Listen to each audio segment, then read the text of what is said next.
नमस्कार दोस्तों, हम बात करेंगे कि संसद में कानून का निर्माण कैसे होता है। तो आइए हम इस पर चर्चा करेंगे।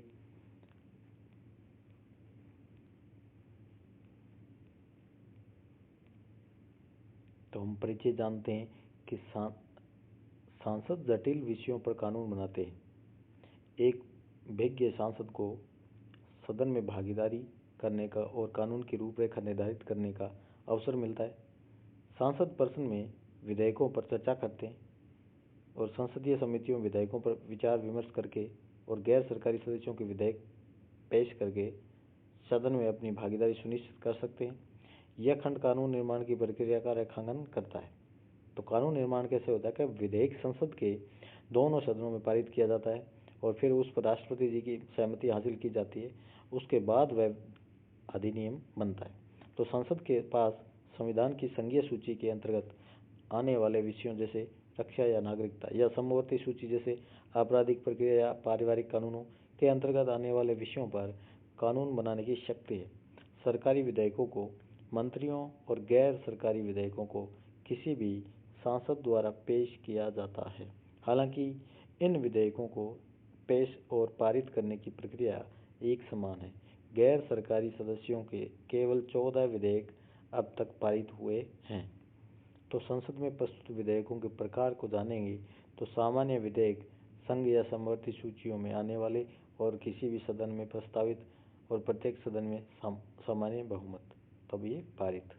फिर वित्त विधेयक, तो विषय में क्या होता है कि कर प्रणाली, उधार लेने, सरकारी फंडिंग, सरकार की संचित या आकस्मिक निधि में भुगतान या धन का निकालना।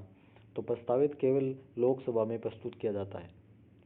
जो वित्त विधेयक होता है वो सिर्फ और सिर्फ लोकसभा में ही प्रस्तुत किया जाता है। तो पारित होता है कि लोकसभा में सामान्य बहुमत, राज्यसभा केवल संशोधन का सुझाव दे सकती है, किंतु लोकसभा उन्हें नामंजूर कर सकती है। ठीक है, राज्यसभा के पास ये अधिकार नहीं है कि वो नामंजूर करे। वो सिर्फ और सिर्फ संशोधन के लिए सुझाव दे सकती है और पेश लोकसभा में किया जाता है।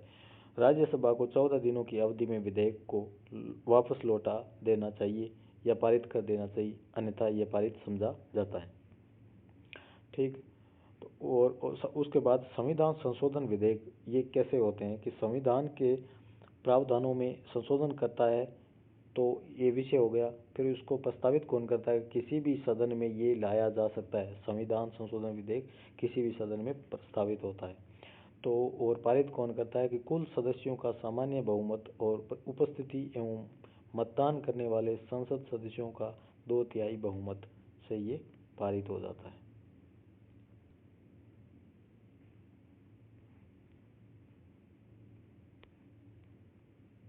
कुछ विधेयकों को संसद के अतिरिक्त देश के आधे राज्य विधानमंडलों द्वारा अनुसमर्थन की आवश्यकता भी होती है, जो बहुत कम होता है, कोई एक्सेप्शनल केस हो। ठीक। अब अधिनियम के बनने के चरण कैसे कैसे होते हैं। तो संसद के किसी भी सदन में पेश कोई प्रस्ताव है तो कर दिया, फिर संसदीय समिति को रेफर किया जाता है, फिर विचार के लिए पेश और उसको पारित करना, और उसके बाद प्रत्येक धारा पर विचार और संशोधनों पर वोटिंग होती है। उसके बाद विधेयक पर वोटिंग होगी। उसके बाद प्रत्येक धारा पर वोट और दूसरे सदन में अंतिम वोट, फिर राष्ट्रपति जी की सहमति, उसके बाद गजट में अधिसूचना, उसके बाद नियम को फ्रेम करना। ये सामान्य प्रक्रिया होती है। बहुत बहुत धन्यवाद।